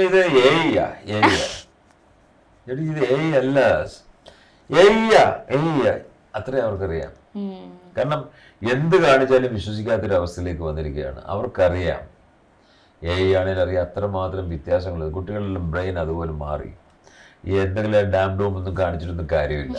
മ്യൂസിക്കൊക്കെ നല്ലതായിരിക്കണം, നല്ല ഇതാണ്, പെർഫെക്ഷൻ എല്ലാത്തിനും ഉണ്ടാവണം. അങ്ങനെയുള്ളവർക്ക് പിടിച്ചു നിൽക്കാൻ പറ്റത്തില്ല ഈ ഫീൽഡിൽ. അല്ലാതെ പണ്ടത്തെ ജാമ്പുവിൻ്റെ കാലത്തുള്ള സാധനങ്ങളോ പഴയ ഐറ്റംസോ ഒന്നും വെച്ചിട്ട് കാലം ഇതും ഐറ്റംസ് പോലും നമ്മൾ അതുപോലെ മാറ്റങ്ങൾ ഉണ്ടാകണം. ഓരോ ഐറ്റംസും അതിൻ്റെ അവതരണ ശൈലി എല്ലാത്തിനും മാറ്റം ഉണ്ടാകണം. ഓക്കെ, ഇപ്പൊ AI ടേക്ക് ഓവർ ചെയ്യുന്നൊരു തോന്നലുണ്ട്. ഇപ്പൊ എല്ലാം AI മാറിക്കൊണ്ടിരിക്കുകയാണല്ലോ. ഇപ്പൊ സാറ് പറഞ്ഞതുപോലെ ഇപ്പൊ നാളെ ഒരു കാലത്ത് സാറിന്റെ ഒരു ഒറിജിനൽ ക്ലിപ്പ് കാണുമ്പോഴത്തേക്ക് ഇതുപോലെ ആൾക്കാർ AI എന്ന് പറയുന്ന പോലത്തെ ഒരു കാലഘട്ടത്തിലേക്ക് എത്തുമെന്ന് സാറിന് തോന്നുന്നുണ്ടോ? ഇത് പോസിബിൾ ആണ്. കാരണം സാമ്രാജ് ചെയ്യുന്ന എല്ലാ മാജിക്കും ഏഴ് സഹായത്തോട് ചെയ്യാൻ പറ്റും. ഓക്കെ, അത് പോസിബിളാണ്. പക്ഷേ ഞാൻ ചോദിച്ചോട്ടെ, നമ്മുടെ കണ്ണ് ഈ കണ്ണിൻ്റെ ഓപ്പറേഷൻ അറിയാമല്ലോ, അതിനകത്ത് ലെൻസ് പരിപാടി, ഇതെല്ലാം ഇപ്പോഴും ഒരു മിസ്റ്ററിയാണെന്നുള്ളതാണ്. ക്യാമറ ഇപ്പം നമ്മളെ റെക്കോർഡ് ചെയ്തിട്ടിരിക്കുന്നുണ്ട്. ഇതെല്ലാം ഓട്ടോമാറ്റിക്, ഈ കോൺവെക്സ് ലെൻസ്, അതിൻ്റെ ഓട്ടോമാറ്റിക് ഫോക്കസ്, ഇതെല്ലാം വർഷങ്ങൾക്ക് മുമ്പ് ആരാ ഇതെല്ലാം നടക്കുന്നുണ്ട് എന്ന് പറഞ്ഞാൽ ഇതിനൊക്കെ ഒരു സാധ്യത എന്ന് പറഞ്ഞാൽ ഇതെല്ലാം മാജിക്കിനെ ഇതുപോലെ ആക്കാൻ പക്ഷേ ഇന്ന് വരെ മനസ്സിൻ്റെ അങ്ങനൊരു സംഭവങ്ങളൊന്നും എയുടെ സഹായത്തിലൂടെ ഉണ്ടാക്കാൻ സൃഷ്ടിക്കാൻ സാധിച്ചിട്ടില്ല. ഞാൻ പറഞ്ഞില്ലേ, സാമ്രാജ്യ ഷോ ആസ് ഇറ്റ് ഈസ് എയുടെ സഹായത്തിലൂടെ ക്രിയേറ്റ് ചെയ്യാൻ പറ്റും. പക്ഷെ ജനം അതിനൊന്നും പോകത്തില്ല. അവർക്കെല്ലാം ഒറിജിനാലിറ്റി ഉള്ള സാധനം. ശരിക്കും തിയേറ്ററിൽ സാമ്രാജ്യ ഷോ ഉണ്ടെന്ന് പറയാം, മറ്റൊരാൾ ഫാസിൽ ബഷീറിൻ്റെ ഷോ ഉണ്ട്, അല്ലെങ്കിൽ ആദ്യയുടെ ഷോ ഉണ്ട്, ഇങ്ങനെയൊക്കെ പറഞ്ഞു കഴിഞ്ഞാൽ ആൾക്കാർ അവിടെ ഇടിച്ചു കയറുന്നുണ്ട്. എന്താ കാര്യം? യഥാർത്ഥത്തിലുള്ള റിയാലിറ്റി അവർക്ക് കാണാൻ ആഗ്രഹമുണ്ട്. അതിനെപ്പോഴും അങ്ങനെ ലൈവ് ഓഡിയൻസ് എപ്പോഴും ഉണ്ടാകും എന്നുള്ളതാണല്ലേ. അതുപോലെ വേറൊരു എക്സാമ്പിൾ പറയാം. എത്രയോ ഞാൻ എൻ്റെ ചെറുപ്പത്തിൽ ആക്കുന്നത് സിനിമാസ്കോപ്പിക് സീരിയോ എന്നൊക്കെ പറഞ്ഞ് ഭയങ്കര സിനിമ സ്കോപ്പ് പടമൊക്കെ അന്ന് ഇറങ്ങുന്ന ഞാൻ ഓർമ്മയുണ്ട്. പൊന്നാപുരം കോട്ട, പൊന്നാപുരം കോട്ട ഭയങ്കര സിനിമാസ്കോപ്പിക്കലായിട്ട് അതിൻ്റെ സീരിയോ മറ്റേ ആ പ്രത്യേക ലൈറ്റും പല കളറാണ്, ഈസ്റ്റ്മാൻ കളർ എന്നൊക്കെ അന്ന് എഴുതി കാണിക്കുന്നുണ്ട്. First time in the history Eastman colour എന്നൊക്കെ പറയും. ഈസ്റ്റ്മാൻ കളറിൽ കണ്ടു, അത് മാത്രമേ ഉള്ളൂ. ഇപ്പോൾ കാലം മാറി. ബ്രഹ്മയുഗം എന്നൊരു പടം മമ്മൂട്ടിയുടെ ഇറങ്ങി, സൂപ്പർ ഹിറ്റായിരുന്നു. Black and white. ജനങ്ങൾ തിരിച്ചു ഓടിക്കൊണ്ടിരിക്കുകയാണ്. ഇത്രയും സാധ്യതകളുണ്ട്, അത് മാറ്റി വെച്ചിട്ട് ഒരു ബ്ലാക്ക് ആൻഡ് വൈറ്റ് പടം കാണാൻ ആഗ്രഹിക്കുന്നത് എന്ന് പറയുന്ന പോലെ ഒറിജിനാലിറ്റി, റിയാലിറ്റിയിലേക്ക് ജനം തിരിയാണ് ചെയ്യുന്നത്. എല്ലാവർക്കും ഇത് മതി, അത് മോസ്റ്റ് മോഡേണായിട്ടുള്ള കാര്യങ്ങളെല്ലാം അവിടെ വെച്ചിട്ട്, പക്ഷെ ഇതിലേക്ക് തിരിച്ചു വരുമെന്നാണ് തോന്നുന്നത് വന്നുകൊണ്ടിരിക്കുന്നത്. അല്ലെങ്കിൽ നമുക്ക് പ്രോഗ്രാം കുറയണ്ടേ? എനിക്ക് കുറയുന്നില്ല, എനിക്ക് സാധ്യതകൾ കൂടുന്നേ ഉള്ളൂ. കാരണം അവർക്കറിയാം സ്റ്റേജിൽ കാണിക്കുന്നത് ഈ എന്തുവാണ്, എയോ അല്ലെ മറ്റ് സാങ്കേതിക അതൊന്നുമല്ല. നമ്മുടെ റിയാലിറ്റിയിൽ അത്ഭുതങ്ങൾ സംഭവിപ്പിക്കുകയാണ് അവിടെ ചെയ്യുന്നത്. Okay sir. അപ്പം ആക്ച്വലി എനിക്കിന്ന് ഭയങ്കര ബ്ലെസ്ഡ് ആയിട്ട് ഫീൽ ചെയ്യാണ്. ഞാൻ കുഞ്ഞുനാളിൽ ഒരുപാട് കണ്ടിരുന്ന ഒരാളാണ്. ഒരുപാട് ഷോസ് ആണെങ്കിലും ഇപ്പം ഞങ്ങളുടെ സ്കൂളിൽ സാർ പെർഫോം ചെയ്തിട്ടുണ്ട്. അപ്പം അന്ന് ഞാൻ സെന്റ് ജോൺസ് സ്കൂൾ അഞ്ചൽ.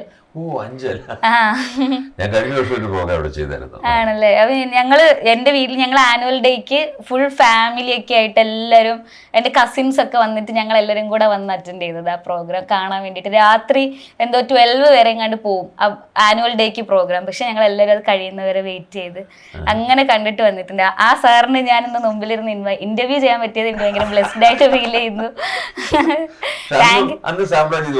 അതെ അതെ അതെ അതെ, അത് ഒരു മാറ്റമില്ല. മേക്കപ്പിന്റെ സാധ്യത മേക്കപ്പിന്റെ ആയിട്ട് എനിക്ക് തോന്നണില്ല. പക്ഷെ അതെ സാർ അങ്ങനെ തന്നെ ഇരിക്കുക. ഞാൻ അത് ആദ്യം ചോദിച്ചത്, അതും മാജിക് തന്നെയാന്ന് തോന്നുന്നു. അതെ, ഞാൻ ഈ ഫോട്ടോ എടുക്കുമ്പോഴും ഞാൻ ചെയ്യാറുള്ളൊരു കാര്യമുണ്ട്. ഈ പാസ്പോർട്ട് സൈസ് ഫോട്ടോ ഒക്കെ ഞാൻ എടുത്തിരിക്കുന്നത് നല്ല എനർജറ്റിക് ആയിട്ട് ഇരിക്കട്ടെ. അതിന് ഞാൻ ചെയ്യുന്നത്, അതിന് തൊട്ട് മുമ്പ് ക്യാമറ എല്ലാം സെറ്റ് ചെയ്ത് എല്ലാം കഴിഞ്ഞതിന് ശേഷം ഞാൻ സോഡ കുടിക്കും. മനസ്സിലായി? സോഡ കുടിക്കും. കുടിച്ചു കഴിയുമ്പോൾ നമ്മുടെ ഇങ്ങനെ ഒരു എടുക്കണ്ടല്ലോ, ഗ്യാസ് ഇങ്ങനെ മുകളിലോട്ട് വരുമല്ലോ, കണ്ണിക്കൂടി ഇങ്ങനെ വരുമല്ലോ, കണ്ണൊക്കെ നിറഞ്ഞു പോകും. അങ്ങനെ വരുമ്പോൾ ആ സമയത്ത് ഞാൻ ക്യാമറമാനോട് പറയും, അങ്ങനെ ഇരിക്കുമ്പോൾ ഫോട്ടോ എടുത്തോളാൻ പറയും. അങ്ങനെ എടുത്ത ഫോട്ടോ ആണ് ഞാൻ പലർക്കും ഐഡിയ പറഞ്ഞു കൊടുത്തിട്ടുണ്ട്. അവർക്ക് ആ ഫോട്ടോ എടുത്തിട്ട് നമ്മൾ അപ്ലൈ ചെയ്ത് കഴിഞ്ഞാൽ ജോലി കിട്ടും.